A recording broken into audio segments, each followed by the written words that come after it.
Het julle almal vir Obadja opgespoor? Dis net een ou boekie, een ou hoofstukkie. Jy moet mooi blaai. Dis die, ja. Dis die kleinste profeet in die hele Bybel. Maar hy het 'n baie powerful boodskap. So Obadja het nie heeltemal aan Edom geprofeteer nie, maar hy het oor Edom geprofeteer. Julle het dit gesien, né? Ja. Okay. Wie is Edom? Edom was Esau. Ja. Okay.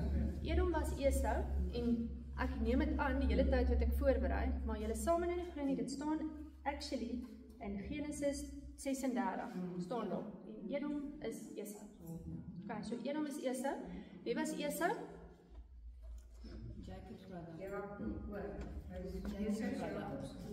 Okay, julle onthou God het vir Abraham geroep. God het vir Abraham geroep. Abraham se seun was Isak. Isak en Rebekka het 'n tweeling gehad. Alright. Jakob en Esau. Alright.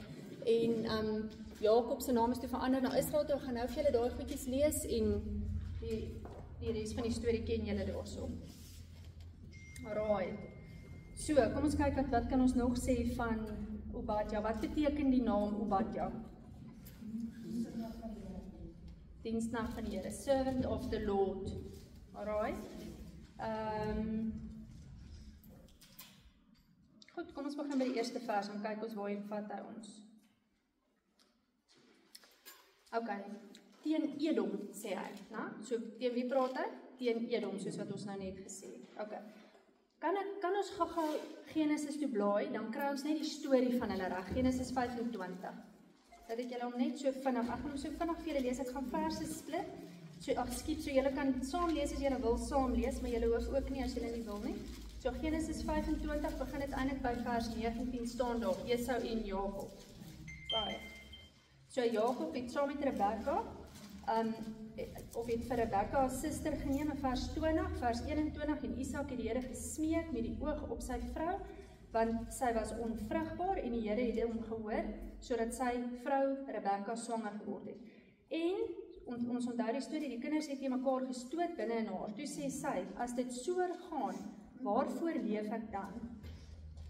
En die Here sê vir haar in vers 23, 2 volke sal van mekaar gaan uit jou liggaam, en die een volk sterker as die ander volk, en die oudste sal die jongste dien. Okay, so toe is Esau gebore, rooi en harig. Okay. En Jakob het hom aan sy hakskeen gehad. So hy word genoem grabber of heel snatcher maar uit sy naam uit, ons het die vorige keer daaroor gepraat, as jy 'n ou na aan die hakskeen byt, spreekwoordelik, dan hy is soos 'n conman gewees. Dit was eintlik sy strategie ook, as ons nou later gaan kyk hoe hy vir Laban, ons kan sê ingedoen, maar God het hom geseën, ek weet, maar Laban wat nie so gevoel daaroor nie. Laban het eintlik gevoel dat hy hom goed ingedoen het. Nou, okay. Esau was 'n jagter, vers 27, en sy pa het baie van hom gehou, omdat hy 'n jagter was. Jakob was meer mama's boy. Alright. So, as ons nou net dit in gedagte hou, kan ons al klaar vir 1 uur en 'n half praat net oor onregverdigheid in ouerhuise en hoe dit, ek is baie seker, elkeen van julle gaan vir my 'n lang storie daarvan vertel. En hoe die erfporsie op die einde na verkeerde kind toe gegaan het, en hoe hierdie ene daai ene verneek het, en is ek reg? Ja. So kan julle sien, en ek wil later weer terugverwys hierna, maar kan jy sien hoe hierdie ding, in Genesis 25, dis many moons back, gemaak het dat Edom verwoes is. Baie later. Nou ek vra vir julle, die ouens wat betrokke was, Esau self en Esau se direkte nageslag, hulle is nie te sê geaffekteer nie, hulle het ongelooflike weelde gehad vir jare later. Wie is geaffekteer? Esau se nageslag, want hulle is uitgewis. So kan ek sê, dat wat jy nou doen, dalk oor 300 jaar invloed kan hê? Amen. Ja? Okay, het Jesus gekom, dis waaroor ons Paasweek vier, Jesus is gekruisig, hy het gekom, hy het daai voorsiening kom doen. Maar dit gaan jou absoluut niks help as jy dit nie claim nie, of as jy hom nie aanroep nie, of as jy nie vra vir vergifnis nie. En ons gaan later ook lees bietjie oor die saai en maai beginsel, maar dis vir my 'n ongelooflike belangrike ding, want nou sal mense sê, okay, maar hoe sal ek nou weet? As jy 'n simptoom het, belei jy hom. Ja. As jy 'n simptoom, my kind word geboelie by die skool. Here, ek's jammer vir waar ons kinders geboelie. Wat gaan jy verloor? Na? Saai op die saai en maai begin, ons gaan hom nou lees. Okay. So daar staan baie pertinent vers 28 en Isak het vir Esau lief gehad, want hy was 'n jagter gewees en Jakob het gekook saam met sy ma. Vers 31 en Jakob antwoord: "Verkoop eers jou eersgeborene reg aan my." Hy wou nie vir Esau kos gee nie en Esau het baie honger van die veld afgekom. En Esau sê vir hom: "Kyk, ek gaan sterwe en wat baat die eersgeborene reg my dan?" Dit klink nou so stupid ding, maar julle weet dat dit het hy hom gesteer aan God of nie? Hy het hom nie aan die geestelike gesteer nie. Hy het dit eintlik in God se gesig teruggegooi. Okay? En Jakob het aan Esau brood gegee en 'n kooksalensiesop en Esau het sy eersgeborene reg vir hom gegee of afgesê. En dan gaan ek nou aanlees daar, so hou net julle vingers daar, maar ek wil net gou vir julle sê as gevolg daarvan in Maleagi. Ek gaan by Maleagi, is ook 'n kort profeet, Maleagi 1 vers 3. Maar Esau het ek gehaat en sy gebergte 'n wildernis gemaak en sy erfdeel aan die jakkalse van die woestyn prysgegee. Alright. So sy het ook nie uit ons duime uit. Die God was kwaad vir Esau. Alright. Nou kan jy gaan na ons kan so oorblaai na Genesis 28 toe. Toe Jakob by Bethel die droom van die leer en die engele wat op en af gaan, ek lees vir julle, en hy het gedroom, daar is 'n leer op die aarde opgerig, waarvan die spits tot aan die hemel reik, terwyl die engele van God daar langs opklim en daar langs neerdaag. Kyk, die Here het bo aangestaan en gesê, ek is die Here, die God van jou vader Abraham en die God van Isak, die land waar jy op lê en slaap, ek gee dit aan jou en jou nageslag, en die nageslag sal wees soos die stof van die aarde, en jy sal uitbrei na die weste en na die ooste en na die noorde en na die suide, en in jou geslag sal al die geslagte van die aarde geseën wees. Okay, God het ook mos dit vir Abraham gesê. Okay, nou sê hy dit ook vir Jakob. Okay, toe die môre vroeg, toe staan Jakob op vers 18. Hy is nou op pad terug van Laban hulle af. Hy is nou op pad om sy boetie te gaan ontmoet. Nou, ons sal eers onthou die storie. Hy gaan nou terug na sy geboorteland toe, terug na sy paale toe.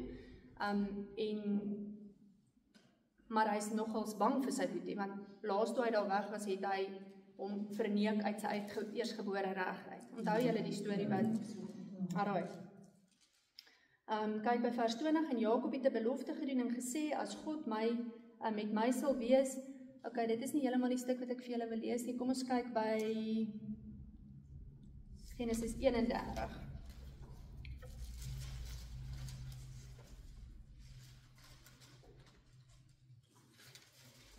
Okay, vir die eerste vers. Toe hoor hy die woorde van die seun van Laban, dat hulle sê, ek wil hierdie net vir julle wys, want ek wil net vir julle wys wat hy vir Laban gekom. Okay, ek wil Jakob het alles geneem wat ons vader sin was, vir Laban se kinders, né? En uit ons vader, en uit wat ons vader sin was, het hy al hierdie rykdom verwerf. So hulle was baie vies vir hom geweest. Vers 17, toe maak Jakob hom klaar en laai sy kinders en sy vrou op die kamele en hy voer al sy vee weg en al sy goed wat hy versamel het, die vee wat syne was en wat hy in Padan Aram versamel het, en hy gaan na sy vader Isak in die land Kanaan. Vers 20, en Jakob het Laban die Amoreer mislei. Hoor julle die woorde, né? Wat beteken Jakob se naam? Heel snatcher. Deur hom te vertel dat hy en Jakob het Laban die Amoreer mislei deur hom nie te vertel dat hy wou vlug nie. So het hy dan gevlug en alles wat hy gehad het hy hom klaargemaak en deur die Efraat gegaan en sy aangesig gerig na die gebergte van Gilead, en op die derde dag kry Laban die tyding dat Jakob gevlug het. Daarop het hy sy broers saam met hom geneem en hom agterna gejaag, 'n afstand van 7 dae het hy hom ingehaal in die gebergte van Gilead. Okay, maar dan staan daar God was aan sy kant, so hy het die nag vir Laban 'n droom gegee. So toe wil Laban nou nie meer vir hom doodmaak nie. Nou, vers 26, toe vra Laban vir Jakob, wat het jy aan my gedoen, dat jy my mislei het, weer daai woord, en my dogters soos krygsgevangenes geneem het? Waarom het jy stilletjies gevlug en my mislei, en dit nie vir my vertel nie, dat jy jou met vrolikheid en liedere met tamboeryne en dat ek jou met vrolikheid en liedere met tamboeryne en sitters kon wegbring. En dan sê hy in vers 31, dan sê Jakob vir hom, omdat ek bevrees was, want ek het gedink, u sal miskien u dogters met geweld van my af wegneem. Alright, dan sê hy in vers 41, dan justify hy homself 'n bietjie, dan sê hy, 20 jaar was ek nou in u huis, 14 jaar het ek u gedien, en u 2 dogters vir 6 jaar, vir u kleinvee, en u het my loon 10 maal verander. So eintlik was hy nie skelm gewees nie, eintlik het Laban hom die hele tyd ingedoen, maar God het vir Jakob geseën en dit het slegter gegaan met Laban van dat Jakob daar was. Genesis 32. Jakob het verder gereis, onthou, nou is hy op pad na Esau toe. Dis nou die Laban storie is verby en die engel van God het hom ontmoet. Vers 3, en Jakob het boodskappers uitgestuur voor hom uit na sy broer Esau in die land van Sir, die landstreek van Edom, en aan hulle bevel gegee met die woorde, so moet julle aan my heer, aan Esau sê, so sê Jakob die dienaar, ek het as 'n vreemdeling vertoef by Laban en daar gebly tot nou toe, en ek het beeste en esels, kleinvee en slawe en slavinne verwerf, en my heer dit laat weet, sodat ek guns mag vind in u oë. So met ander woorde, ek kom nie nou soos die verlore seun met niks hier aan nie, ek kom met 'n klomp goed. En die boodskappers het na Jakob teruggekom en gesê, ons het by u broer Esau gekom, en hy trek u alreeds tegemoet en 400 man saam met hom. As hy in vrede wou kom, sou hy 400 man saamgevat het. Ja, okay. En toe het Jakob bevrees en benoud geword. Alright, nou kyk in vers 22. En hy het dieselfde nag opgestaan en sy 2 vroue en sy 2 slavinne en sy 11 kinders geneem en deur die drif van Jabok getrek. So hy stuur hulle toe vooruit en hy bly toe na agter. Maar Jakob het alleen agtergebly en 'n man met hoofletter man het hom geworstel tot dagbreek. En toe hy met 'n hoofletter, so met ander woorde toe God of toe Jesus, wie julle daar wil insit, sien dat hy met 'n hoofletter hom nie kon oorwin nie, slaan hy hom op die heupbeen, sodat die heupbeen van Jakob uit lid geraak het in die worsteling met hom met 'n hoofletter, so met God. Alraai, sien julle wat daar gebeur het? So, wat was Jakob se groot, nie so cool ding gewees nie? Hy het mense mislei. Ons lees dit nou 'n klomp kere raak. So, kan dit dalk wees waaroor hy met God geworstel het, oor die een ding wat hy nie afgeskik kry nie, die een personality ding wat hy nie afgeskik kry nie. Nou vra ek jou, worstel jy met God oor 'n ding? En wat het God met hom gedoen? Hy skop sy heep uit potjie uit. So hy gee hom 'n letsel, kon Jakob voortaan weghol. Kon hy weer mense mislei en weghol. Hy het hom bietjie gekniehalter, soos ons sal sê. Okay, maar hoor nou interessant, wat is die volgende vers, want hierdie is eintlik die punt wat ek wil maak. En hy sê, God sê vir hom, vers 26, toe sê hy, laat my gaan, want die dag het gebreek, maar hy antwoord, ek sal u, nou sê Jakob vir God, ek sal u nie laat gaan, tensy u my seën nie. En hy vra vir hom, God vra vir hom, hoe is jou naam? En hy sê, Jakob, met ander woorde, heel snatcher, ek mislei mense. Toe sê God vir hom, jy sal nie meer Jakob genoem word nie, maar Israel, want jy het geworstel met God en met die mense en het oorwin. Kan julle onthou wat beteken Israel? Israel beteken God is Heer of governed by God. So, okay, so toe is hy nie meer die misleidende ou nie, toe is hy God regeer my. Ek is onderdanig aan God. Mooi, Ja. Okay. Nie vreeslik baie met Obadja te doen nie, maar nou onthou julle daar die storie. Nou moet ek dit weer vir Obadja kry. Okay, so julle onthou waar kom Edom vandaan en julle onthou vir Israel. Israel, deur al hierdie, ons het dit al baie keer daaroor gepraat, het hulle dit op die einde gesplit in die noordelike ryk wat Israel was en in die suidelike ryk wat Juda was. Israel is in 722 is hulle in ballingskap uitgevoer na Assirië toe. Juda of die suidelike stam wat bestaan net uit Juda en Benjamin is in 586 voor Christus uitgevoer in ballingskap Babylon toe. Okay.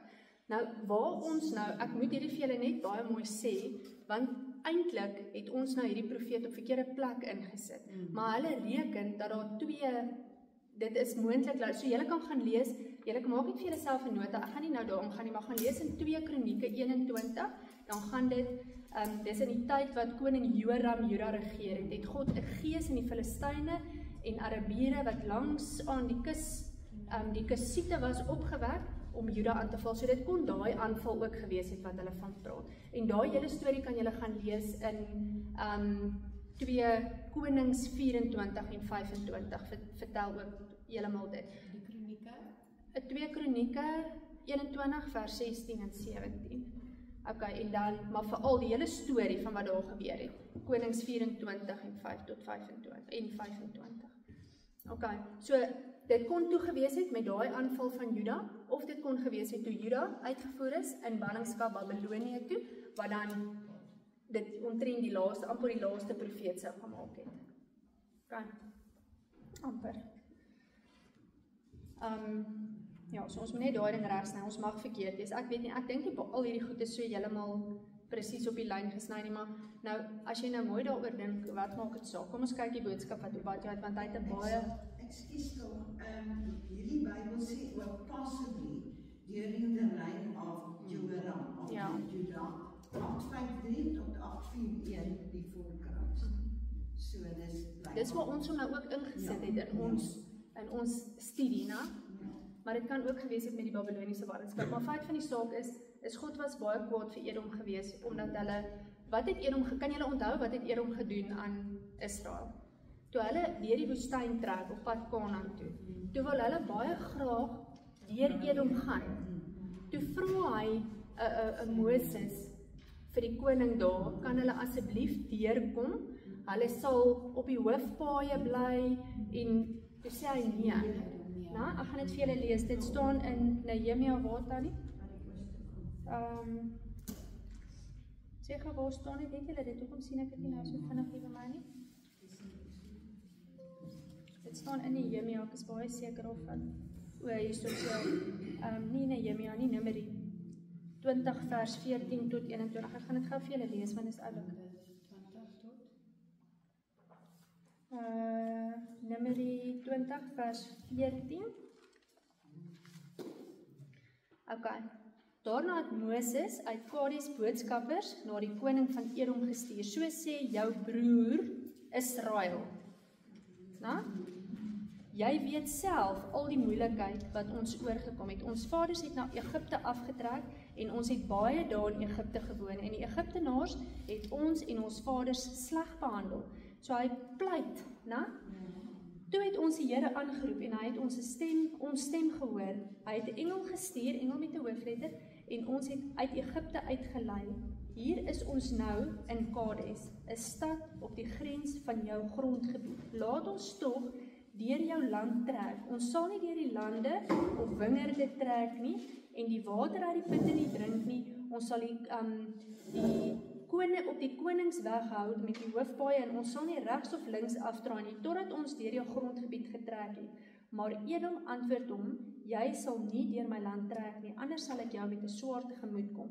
Toe sê die kinders van Israel vir hom, ons sal met die groot pad trek en as ons van jou water drink en ook vir ons vee gee, dan sal ons daarvoor betaal, né? Maar hy antwoord, jy sal nie deurtrek nie, en Edom het uitgetrek om tegemoet met baie manskappe en met 'n sterk hand. Alright, so hy het nie na sy broer gekyk nie. Nou, Obadja 1, vers 1, die gesig van Obadja. Wat beteken Obadja? Servant of the Lord, né? Dienaar van die Here.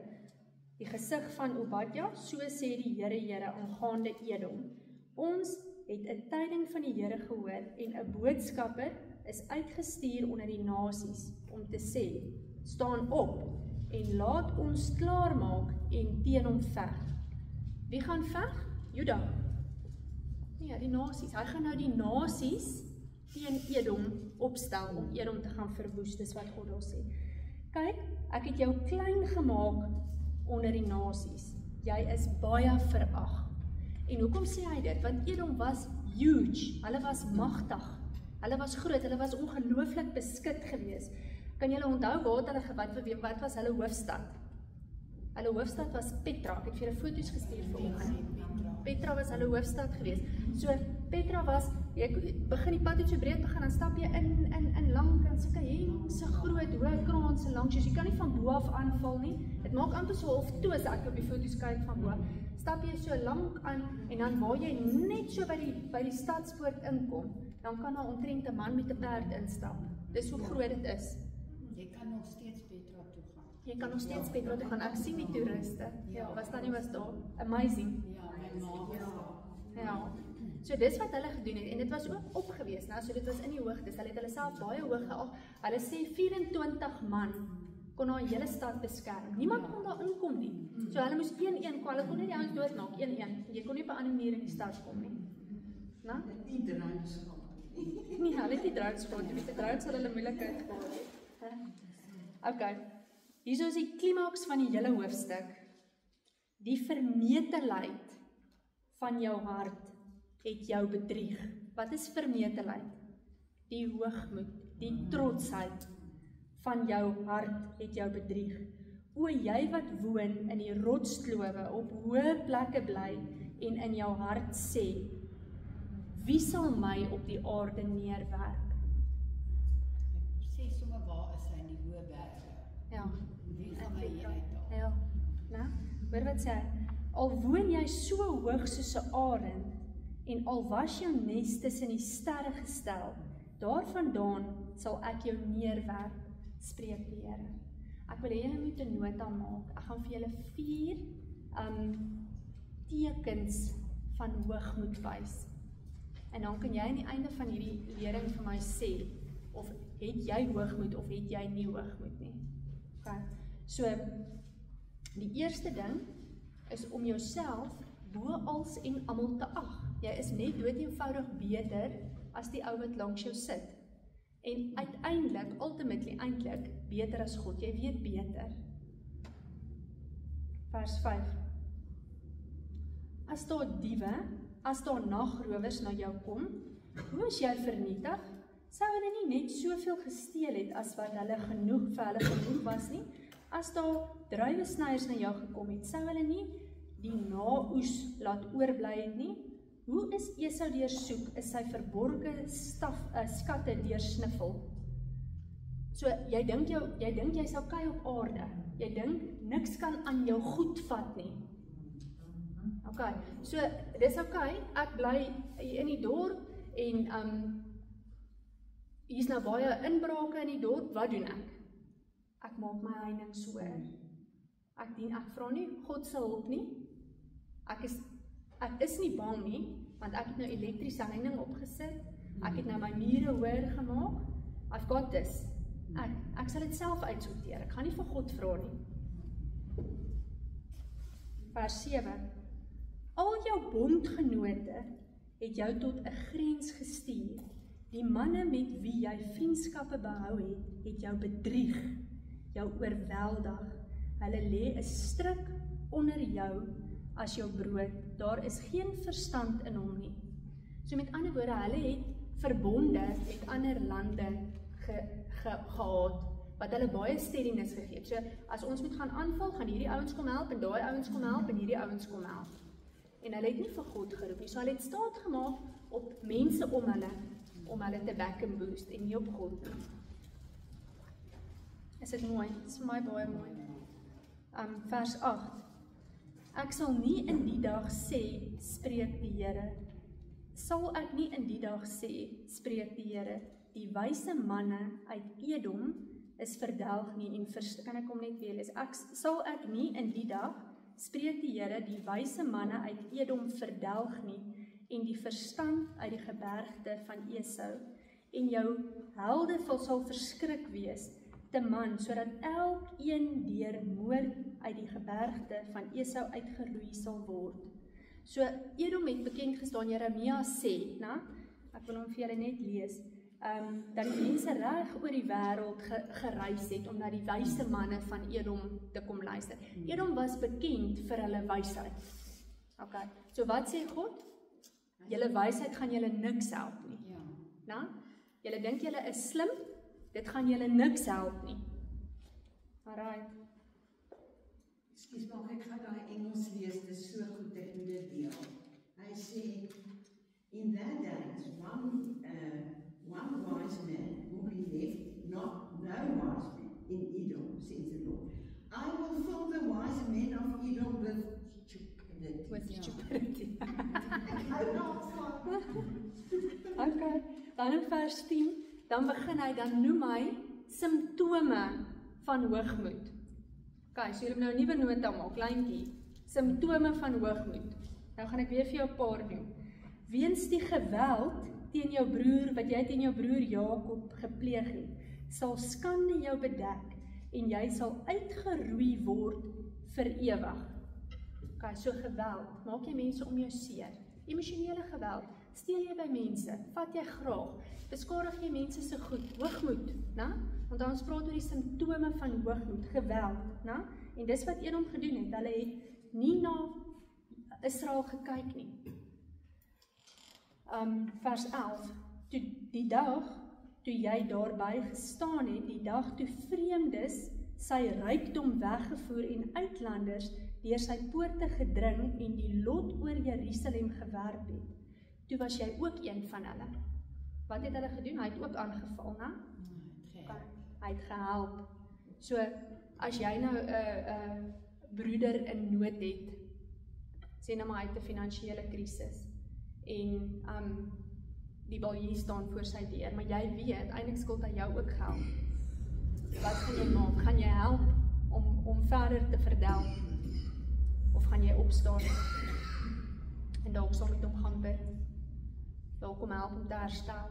Dis 'n moeilike een. Ek weet, geld is geld, en as jy ou jou skuld hy jou, maar wat, God is kwaad, want hulle het ook vir Edom gaan aanval.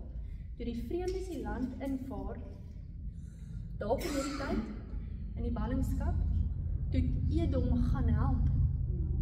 Hulle was ook deel van die wat aangeval het. En hulle is bly. Volgende vers. En tog moes jy nie met genot die dag van jou broer aanskou het nie, die dag van sy onheil, en jou nie verheug het oor die kinders van Juda op die dag van hulle ondergang nie, en nie gespog het op die dag van benoudheid nie. Hoekom het God dit met Juda gedoen? Kan julle onthou, ons het laas daaroor gepraat. Kan julle onthou dat ons gesê het, Juda is God se kinders, Ja. en hy mag hulle pak slaag gee.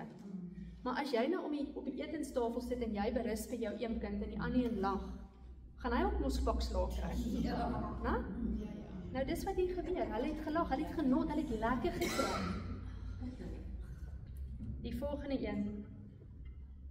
Vers 13. Tog moes jy nie in die poort van my volk gekom het op die dag van hulle nood nie. Jy moes ook nie met genot aanskou het sy onheil op die dag van sy nood nie, en nie die hand uitgesteek het na die rykdom op die dag van sy nood nie. So toe trek hulle voordeel.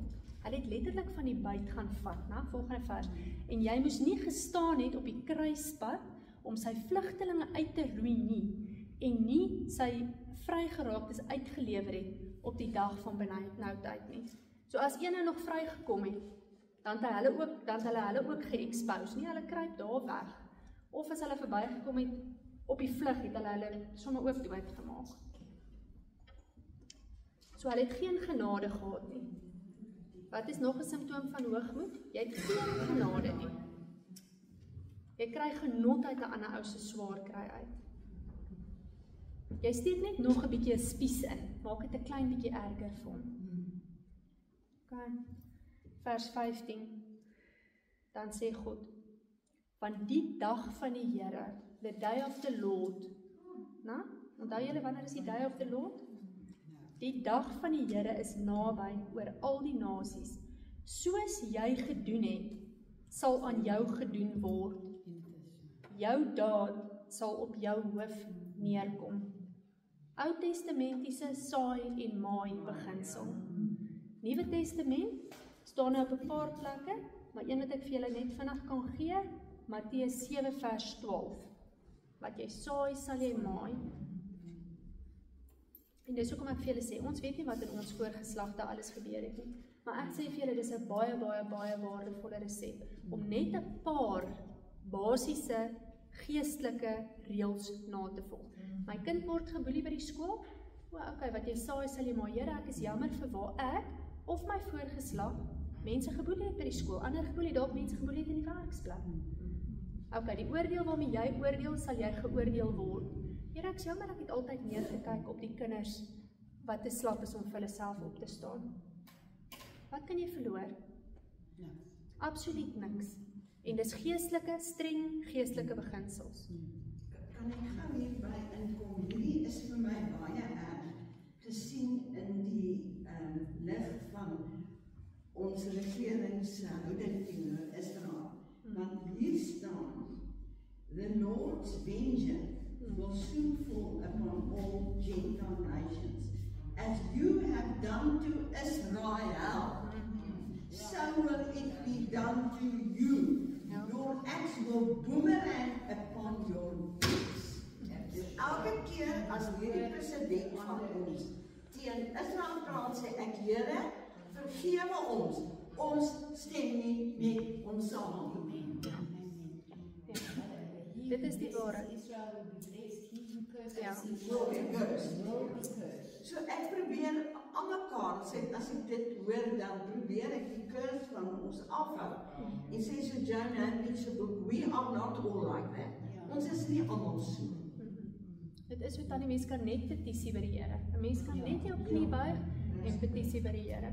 En ek dink partykeer dit is dalk maar ook hoekom ons onder die curse sit waaronder ons sit partykeer. As dit so sleg gaan, as ons so kyk na die paaie en sulke goede, dit is ook maar mens kan maar net bid en bely en dit is 'n curse.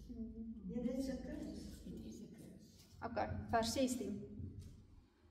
Want net soos julle gedrink het die heilige berge, sal al die nasies gedurig deurdrink, ja, hulle sal drink en swelg en word asof hulle nooit bestaan het nie. So met jou sal gebeur, aan jou sal gedoen word, presies dit wat jy aan hulle gedoen het. En dis presies wat met Edom gebeur het, ek gaan dit nou vir julle lees. Maar op die berg Sion, hier begin die restoration, julle weet ons al die klein profete eindig met restoration, maar op die berg Sion sal daar ontkoming wees, en dit sal 'n heiligdom wees, en die huis van Jakob sal by sy besittings in besit neem. Ek skryf hier vir myself, tugtiging is net vir 'n tydperk. Okay, so as God tugtig is net vir 'n tydperk. As dit met jou sleg gaan, kom in lyn met God, bely, vra vir genade en besef, dis net 'n tydperk, God wil jou dalk net ietsie leer. Dan sal die huis van Jakob 'n vuur wees en die huis van Josef 'n vlam, maar die huis van Esau 'n stoppel. Wat gebeur met 'n stoppel? Hy waai soms so weg. Nou, hy's weg. En dit sal hulle aan die brand steek en hulle verteer, sodat daar geen oorblyfsel in die huis van Esau sal wees nie, want die Here het dit gespreek. Wie ken 'n Edomiet? Weet 'n Edomitiese vriend of familielid? Hulle bestaan nie meer nie. Hulle 70 na Christus is hulle uitgewis. Herodes was nog 'n Edomiet gewees, maar hulle is na Herodes, ek dink onder Titus of een, is hulle 100% uitgewis. Eers 'n klomp en toe's nog 'n klomp in 'n tempel gebrand en toe's al die res uitgemoor. Hulle is genuine van die aardbol af uitgewis. 70 na Christus. Ek dink dit is toe Titus oorgevat het. Ek dink dit is ook omtrent onder sy regering wat die tempel toe afgebreek is. 70 na En is dit nie ook die tyd wat die Jesus mense toe ook so die Christen, ons noem nou Christene, maar die wedergebore Christene is toe ook nogal redelik uitgemoor in onder daai selfe Titus. En dit is waarskynlik die tyd wat die Katolieke Kerk, ek weet nie, ek praat nou onder korreksie, maar wat die Katolieke Kerk toe nou, wat hy toe nou gedoen het, is hy toe ons gesê, okay, hier's nou so klomp gelowe, kom ons vat 'n bietjie van al die gelowe, en ons maak een kerk, en ons maak dit wet. Dit word 'n staatskerk, so jy sal na die kerk gaan, almal wat nie na die kerk toe gaan en dit so doen nie, hulle word doodgemaak. Ek dink dit was so ietsie. Nee, nie Titus. Was het later? Dit was later, dit was Ons sal 'n bietjie inligting kry daaroor. Magne, die groot keizer van Frankryk. Ja. Weet jy wat sy Karel die Grote, Ja. in die Engels is hy uitgesê. Ja, as jy nie 'n Christen is, dan word jy doodgemaak. Ja, maar ek dink dit is onder Titus wat die tempel vernietig is. Maar eintlik moes die Jerusalem vernietig word, sodat die Christene by die heidense nasie Ja, dit is mooi. Ja. Tannie Madeley sê die Christene die Jerusalem moes vernietig word en sodat die Christene tussen die Gentile nasies kon inbeweeg. Dis mooi. Okay, vers 19. Dan sal die van die suidland, die gebergte van Esau, en die van die Laagveld, die land van die Filistyne, in besit geneem word. En hulle sal die veld van Efraim en die veld van Samaria en Benjamin, Gilead in besit neem. Soos die grondgebied sal verhoog word. Ne? Vers 20, die ballinge van hierdie leermag van die kinders van Israel, sal die wat Kanaaniete is, tot by die Servat verower. En die ballinge van Jerusalem, wat in Sefarad is, sal die stede van die Suidland in besit neem. So dit gaan net alles oor grondgebiedverhoging. Dan sal daar verlossers die berg Sion opgaan en die gebergte van Esau oordeel. En die koninkryk sal die Here toebehoort. Dis mooi, né? So ek wil julle ook net herinner van die Gayle het nou gesê, maar ek is nie seker of die recording dit gehoor het nie. God sê, wie Israel seën sal hy seën, en wie Israel kus sal hy kus. Okay? En ja, en dan dink ek kan ons net besef dat baie van die simptome wat ons nou hier genoem het, is maar in ons mense vandag. Mag julle gou 'n mooi ding net oor hoogmoed en trotsheid. Okay, hoogmoed die definisie natuurlik om jouself bo onder ander te ag en ultimately bo God te stel, né? En as julle hierso lees, julle besef hoogmoed was die eerste sonde in die skepping. Nie op aarde nie, in die skepping. Satan ag homself bo God en hy word uit die hemel uitgewerp. Dit staan uit in Jesaja 14 vers 12 tot 14. Hoe het jy uit die hemel geval, o môrester, seun van die dageraad? Hoe lê jy teen die aarde neergewerp, oorweldiger van die nasies? En jy het in jou hart gesê, ek wil opklim in die hemel, my troon verhef bo die sterre van God, en sit op die berg van samekoms, in die uithoeke van die noorde. Ek wil klim bo die hoogtes van die wolke, my gelykstel aan die allerhoogste. Hoor gou klink hy in Engels, hulle noem dit in Engels die 5 I wills. I will ascend to heaven, I will raise my throne above the stars of God. I will sit on the mount of assembly in the remote parts of the north. I will ascend above the heights of the clouds. I will make myself the most high. Interessant, middelste letter van pride is I. Middelste letter van sin is I. Okay. Salomo sê in Spreuke 11 vers 2, hoogmoed is 'n ernstige ding, julle. Hoogmoed is nie moord nie. So jy kom weg met dit vir 'n leeftyd. Né? Dis 'n abomination vir God. Dis 'n gruwel in die oë van God. Salomo sê in Spreuke 12 vers 2, kom die vermetelheid, dan kom skande. Kom die trotsheid, kom die hoogmoed, dan kom skande. Maar by die beskeidenis is wysheid. When pride comes, then comes dishonor and shame in Engels. Dis Spreuke 11 vers 2. Spreuke 16 vers 18, trotsheid, wat nou pride is, kom voor die verbreeking, voor destruction, en hoogmoed, of 'n arrogante gees, 'n arrogant gees, staan in die Engelse vertaling, kom voor die val. Ja. Presies wat met Enoch gebeur het. Ja. Spreuke 29 vers 23, die trotsheid of die pride van 'n mens verneder hom. Will bring him down, sê die Engels. Maar die nederige van gees He who has a humble spirit sal eer verkry. So nou vra ek vir jou, die heel eerste ding wat hoogmoed vernietig, is jou vermoë om hoogmoed te kan herken. Okay. So nou vra ek vir jou, het jy hoogmoed in jou? Kan jy vir my met eerlikheid in jou hart sê? As jy vir my met eerlikheid in jou hart kan sê nee, dan moet jy gaan introspeksie doen. Ek wil net iets byvoeg. If you say I have no pride. Ja. As jy klaar vir jouself oor die volgende ou wat dalk hoogmoed het. Spreuke 6 vers 16 tot 19. Hierdie 6 dinge haat die Here. Dis nou die tweede keer wat ons lees, die Here het vir Esau gehaat. Hierdie 6 dinge haat die Here. En die 7de is 'n gruwel vir hom, 'n gruwel, 'n abomination, né? Trotse oë, hoogmoed, pride. Né? En ek wil 'n ding voor julle lê vandag, dan sê julle vir my, voel julle ook soos ek daaroor. Sien nou maar, jy staan in lyn om die nuwe sekretaresse van die kerk te word. Maar die girl wat aangestel word, het eintlik die pastoor geken.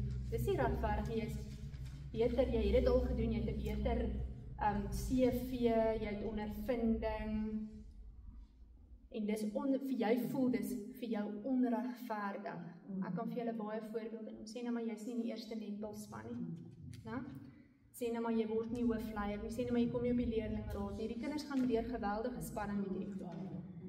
Kan jy besef dat daai tikkie pride wat moontlik kon bykom, jou dalk sou help toe vat.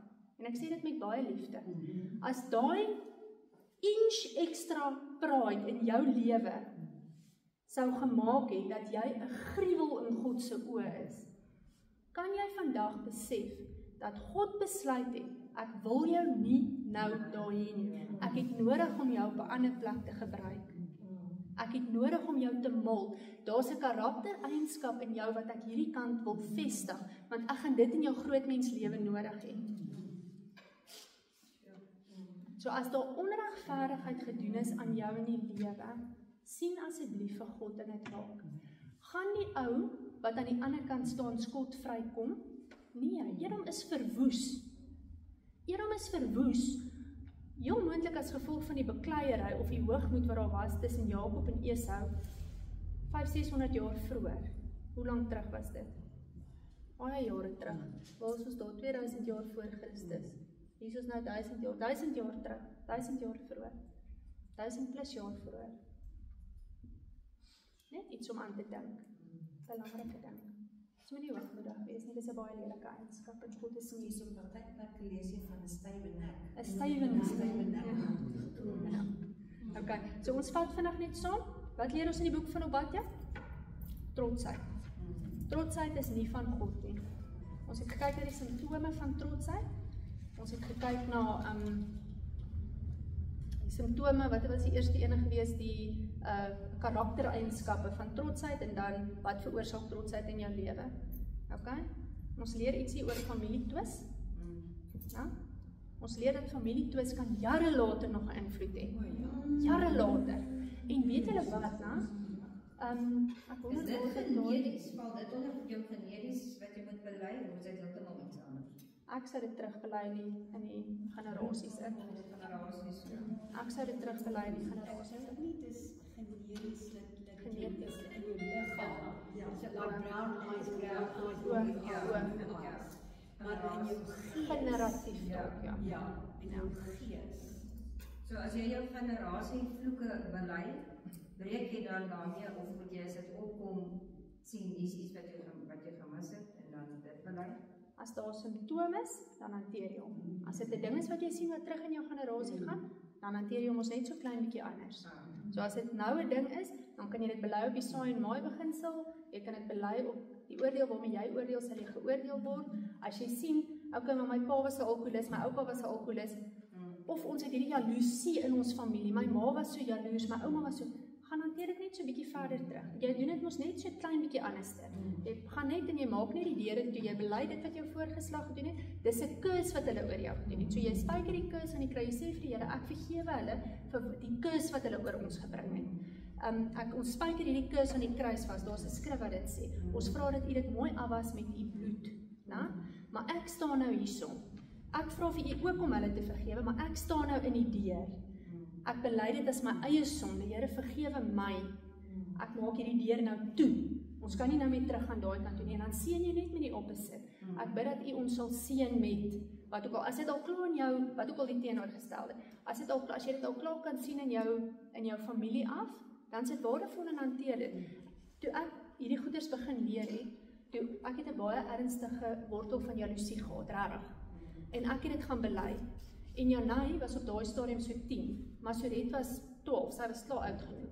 En ek moes dit later met Soret ook gaan hanteer het. Dit het nie in Janai opgekom nie, maar dit het in Soret, want sy was klaar self, wat is die woord? Sy was klaar verantwoordbaar gewees. Ja. Ek wil net vir jou vra, ons het 'n hele ruk terug om mekaar oor gepraat. As jy nou homoseksuele bloedlyn het wat afkom in 'n familie. Ek gaan jou in 'n sekonde antwoord. Ek wil een verder ding sê en dan gaan ek die video stop en gaan ek jou antwoord. Okay, dan die laaste enetjie is wat jy saai, sal jy maai. Dit ons is ook 'n sterk ding wat hier uitkom en dis 'n baie belangrike ding. En nou moet julle my help. Daar's een skriffie wat sê, as jy kwaad is, dan kom daar 'n root van bitterheid in jou. Waar's daai skriffie? Ek wil hom so graag vir julle lees. Ek wil met hom afsluit. Gesê jy nie, want dit kan verbittering. Jy moet nie die woorde koester nie, want dit kan verbittering veroorsaak. Dis in Hebreërs.